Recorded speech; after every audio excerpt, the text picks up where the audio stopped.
Well, today is a happy day for me because Paizo has generously released their Monster and Hazard Creation Guidelines for Pathfinder 2nd Edition ahead of the Game Mastery Guide coming out. They have released basically a little sample of the Game Mastery Guide that walks through the monster creation process. It starts with concept and roadmap and goes down from there to the specifics.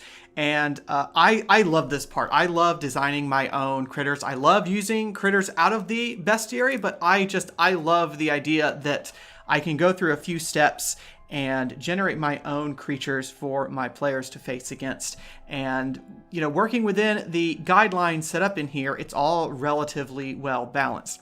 And basically, when you read through this, you've got some kind of high-level decisions to make at the beginning, but then you start thinking about, which ability modifiers are going to be the highest and which are going to be the lowest. And then based on the level you've selected for your creature, you get these bonuses here that are the recommended values. And it's the same on down throughout the process. Basically, everything in the stat block gets a recommended value. So what I've done to help expedite the process is set all of that up in a spreadsheet. So this is the Pathfinder 2nd Edition Creature Builder. Basically, what you do, you click on this tab called Creature here, and it walks you through all of those decisions that you need to make. And the goal is for you as the designer to not have to worry so much about all of the numbers and things that spit out, but for you to think about the high-level concepts of what do you want the monster to be good at, what do you want them to be bad at, and that's really that seems to be the design process that Paizo has intended here, and that's what I'm hoping this spreadsheet will help facilitate. And so I thought to kind of walk you through how to do this, I would create a sample creature. So what I recommend doing, if you download this spreadsheet at the link in the description below, is go ahead and duplicate the creature tab. That way you've always got a fresh blank copy to work with, so you don't have to delete a bunch of stuff. And I decided we could create together a Gripply Archer. I do love me some Gripplies, as all of my Pathfinder players will attest. And so I thought we could start by making a Gripply Archer. Except that needs to be capitalized, doesn't it? Because this is kind of the proper title. What you'll see is that everything I type in over here shows up over here somewhere in the stat block. So this is all formulas that are concatenating this together. So when I hit enter here, that name right here updates to Gripply Archer. And the creature concept is basically Gripply are happy and friendly, but a bit xenophobic, and might fire arrows at you instead of offering you some fly souffle, because of course that's going to be a Gripply's favorite thing to eat. The first major decision that you make is the creature's level. I'm thinking let's make this a level 3 creature. Maybe it's encountered, maybe in like the second act of your campaign or something, where the players are a little bit higher level, or a little bit higher, where they've advanced a little bit in level. And basically, all of the numbers in these tables and things assume that you're operating at a level between -1 and level 24. So you cannot go 25 or higher. You could probably extrapolate numbers from that, but that's not included in the Game Mastery Guide sample that we have currently. And so once you've selected the creature's level, it's recommended to select a roadmap. This is not required. This is just to give you guidance in what you set up. But there's a few options here. These are the options for monsters that don't typically have class levels or class abilities. There are other roadmaps for NPCs, but there's quite a lot of those. So I'm going to be programming those in a future update. But let's suppose this Gripply Archer, let's give them the Sniper roadmap. And so what that does, so you're working as the creator, you're working here in column B, making your selections. A lot of these options have drop-down menus so that you are specifying the exact term that the spreadsheet expects you to use. And then over here under roadmap, it's going to show you recommendations. So like down here, it's going to be looking up under the roadmaps tab, which you can't see because I've hidden it so that you don't accidentally delete anything or change anything with it. It's going to look up for any advice that's included there. So one of the things it asks you to do, or recommends that you do, is give your sniper a high dex, because dex is connected to the ranged attack bonus. And even though it's giving you a number for the ranged attack bonus, it's not calculating it from the dex, it doesn't make any sense to have a creature with a high ranged attack bonus and not have a high dex. So it recommends you give a high dex here and a high perception. The rest are blank, meaning it's left up to you. Then we go over to the rarity. This is Pathfinder 2's system of how frequently you can encounter these creatures, and Gripply tend to be a bit uncommon. I wish Gripply showed up more often than they do, Paizo, if you're listening, but I would guess that Gripply right now are uncommon creatures. And again, this is all being fed over here to the stat block. You don't need to change anything over here just yet. What it's doing is it's pulling in those values from all of these traits and just concatenating them together. Then we've got an alignment. Gripply tend to be pretty nice people, even if they're a bit xenophobic. And they are small size, and they are humanoid, and they are also Gripply. There we go. So when I type that in, that's going to appear over here. This is kind of your open-ended way to get other traits, incorporeal, stuff like that. Come down here to languages. Most every intelligent creature is going to get common unless you want the PCs to not be able to communicate with the creatures. And then I believe Gripplies are mostly from the Wongi expanse. We're going to put in Wongi there. Feel free to correct me in the comments if I'm wrong about that. And then here's where we start to get to some of the mechanical decisions. We start out with the ability score. So this is a Gripply Archer. And so the first thing we want to prioritize is giving them a high dex and giving them a high perception. Oh, I should worry about perception in a minute. I just want to focus on these 6, excuse me. The rest I can kind of order however I want. You don't want to load them up with a bunch of highs. You also don't want to load them up with a bunch of lows. You want them to be pretty well-rounded. The book recommends avoiding extreme until you get to higher level stuff. So since this is just a level 3 critter, high is probably good enough to be high. The strength here, this is a small creature. They usually don't have that great of a strength, but this is an archer. So I think it probably makes sense to make this moderate. It's not a weak creature by any means. Well, but that's a 3 instead of a 4, so maybe low would be better there. So yeah, so we'll go with low for strength for now, and of course the beauty is I can go back and change it if I want to. Here I've got Constitution. I kind of envision Gripplies as being a bit hardy, so I would put this at a moderate probably. We come to Intelligence. Let's make that moderate as well. Actually, you know what? No. Let's make that low, and let's make it higher Wisdom. To match our higher perception. In fact, I'm going to go ahead and make the Wisdom high. And this is part of the debate you have with yourself. You go back and you tweak these things. The nice thing is these scores, they're only used in gameplay for skills that are not listed, so that they're untrained skills. And so that's how you can also kind of think through this, is what does it make sense for them to have when they're rolling stuff untrained. Charisma, I think Gripplies are adorable. I'm going to put that as moderate there. So I've got 2 lows, 2 highs, and 2 moderates. I think that's a pretty good balance there. We come down to perception. We've got a high perception here. Makes sense for an archer. Okay, next we come down to the next major section, and that's the skills. This is for all of those skill checks that they might need to make. You can leave a selection blank. If you do that, it won't show up in the stat block, because the Pathfinder stat blocks, they don't list all of the skills. They only list the skills that the creature is trained or better in. So otherwise you just rely on the ability modifiers. So I'm going to go ahead and clear these out just so we have a fresh start for this. Let's see. Yeah, that looks good. And so we didn't get any recommendations from the roadmap about these skills. We're kind of free to do what we would like. This is a small dexterous creature, so I'm envisioning they're going to have a pretty good acrobatics. I would even go so far as to say they'll have a high acrobatics, so this creature can be a little bit slippery. Arcana, I'm going to leave blank as untrained because this creature's an archer. They're not necessarily going to be all that well versed in arcane magic. Athletics, I kind of feel like should be at least a little bit trained. So I would bump that up to low, just because, I'm envisioning this creature as being able to, at least be able to, knock somebody over or something like that. And one of the things to note about the low values is that in the Game Mastery Guide sample that we have, it indicates that these low values have a little bit of a range. They can go up or down by 1 or 2. I didn't want to put that range in because I wanted this to just go straight up into the stat block. So this number, when you put in low here, represents the average. So feel free to tweak this up or down a little bit in your final version as you need to. Crafting, I think, makes sense because they probably need to be able to craft their arrows and bow and things like that. Deception, Gripply would not lie to you. They're also probably not terribly diplomatic either. And let's be honest, they're not terribly intimidating. Let's see here. This would give them some kind of lore. You can manually enter the lore here. So let's say this Gripply comes from the jungle. So let's give them low in jungle lore, just having grown up there. Medicine, I don't think so. Nature, I think, kind of makes sense. They're off in the jungle. They might learn a little bit about nature. Oh, that might be better off to be put in survival, though. I don't know. We can always go back and change it. Religion, society, stealth we probably want, since this creature is dexterous. We probably want to have, let's say, a moderate stealth there, and maybe a low value for survival. And thievery, why would a Gripply steal from you? That wouldn't make any sense.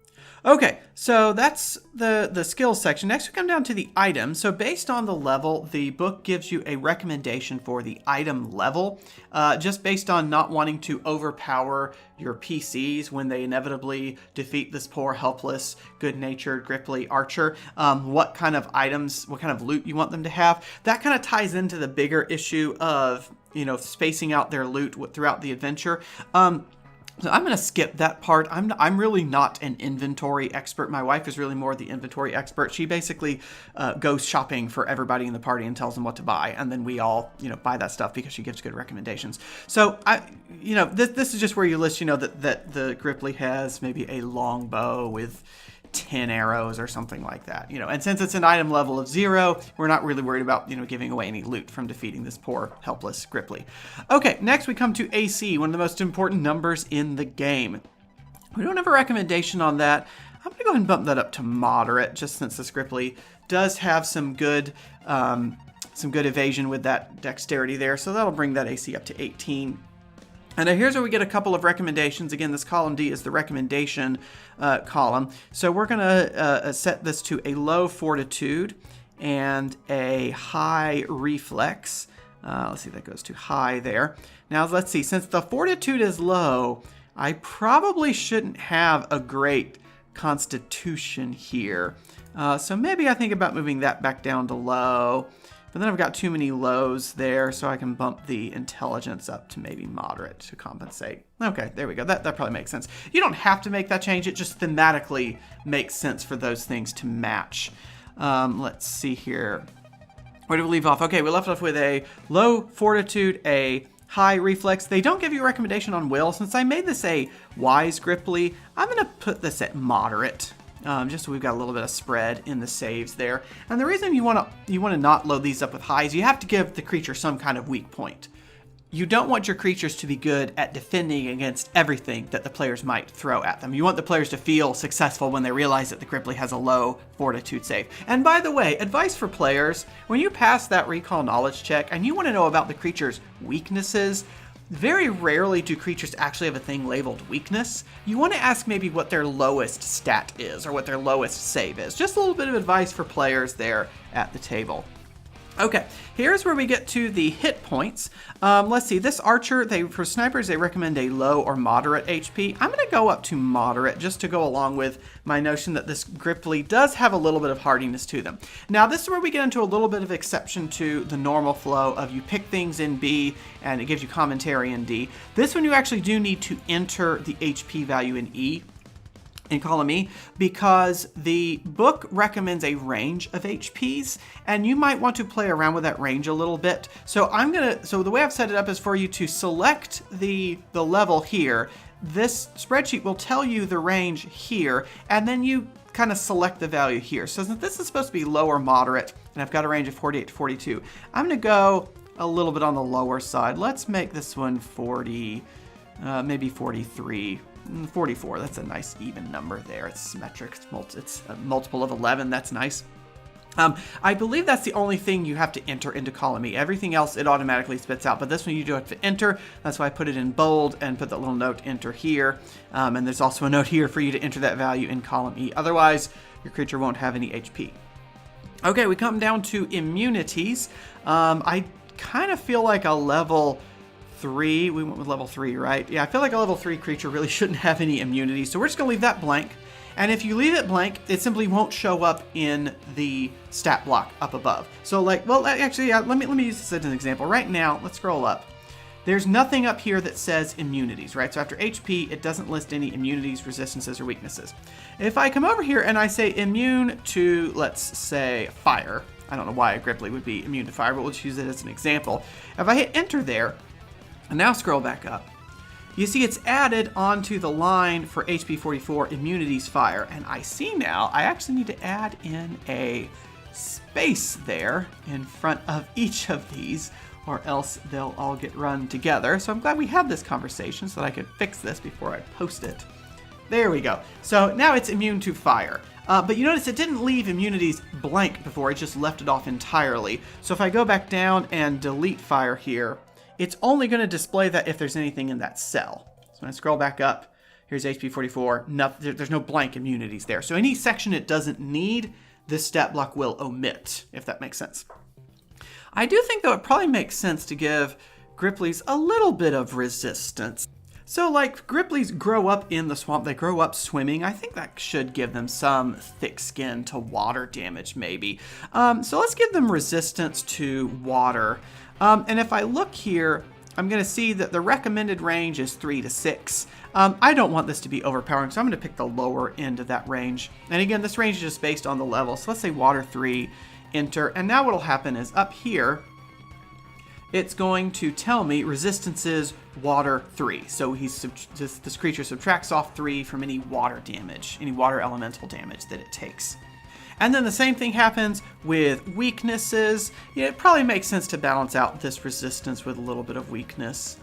Let's see, since it's a somewhat aquatic creature, it probably makes sense for it to be weak against electricity. So let's make this electricity 3. And I might be putting the name wrong there. It might be supposed to be electric or shock or something like that. I always have to look those up, but I'll know what I mean when I come back to this creature.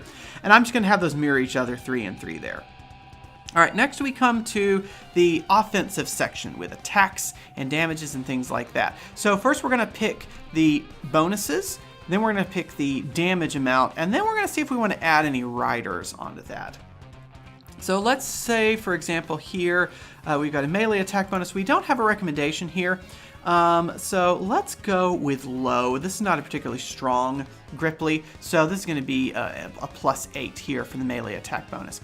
Now here's where we come to an interesting part. Here we get to the range attack bonus. We are recommended in the book to either give high attack bonus and high damage, or a moderate attack bonus and extreme damage. So you always want to balance those two, right? If they're hitting more often, you want them to do less damage. If they're hitting less often, you want them to do more damage. So that way there's always a consistent average with the damage that they're doing.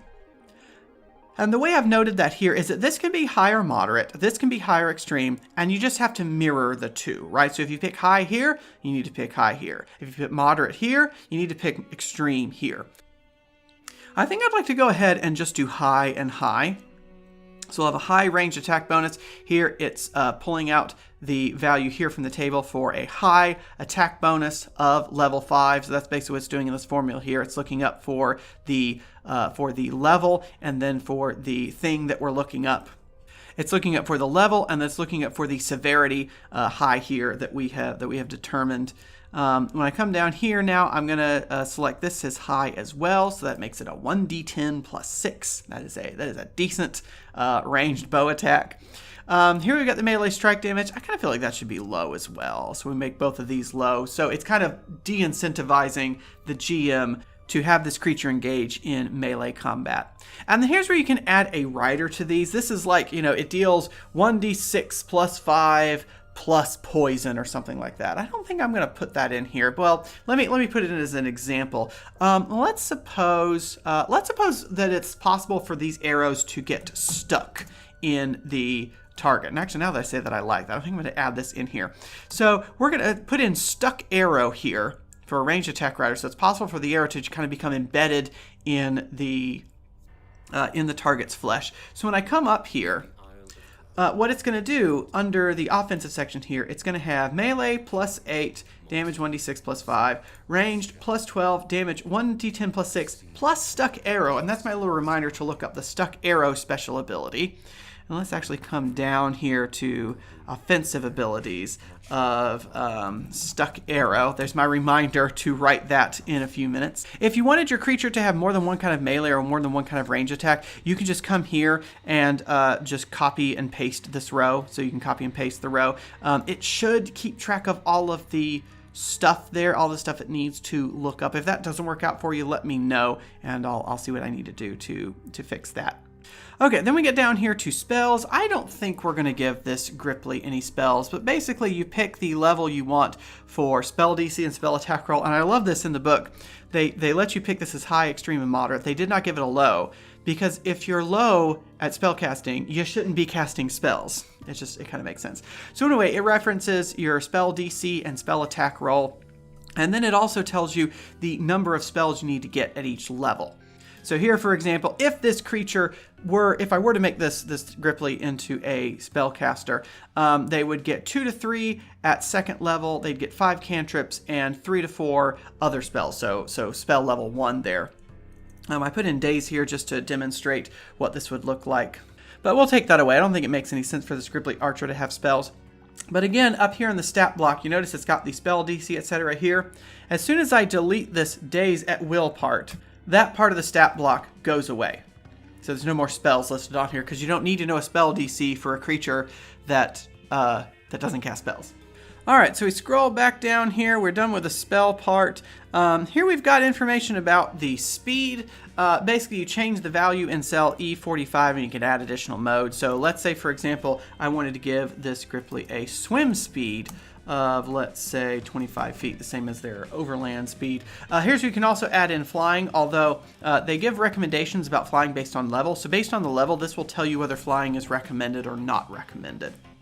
Down here, there's a row for special recommendations. This is for things like you should give the brute attack of opportunity or the soldier's attack of opportunity and things like that. Just little notes for special recommendations that didn't fit in anywhere else.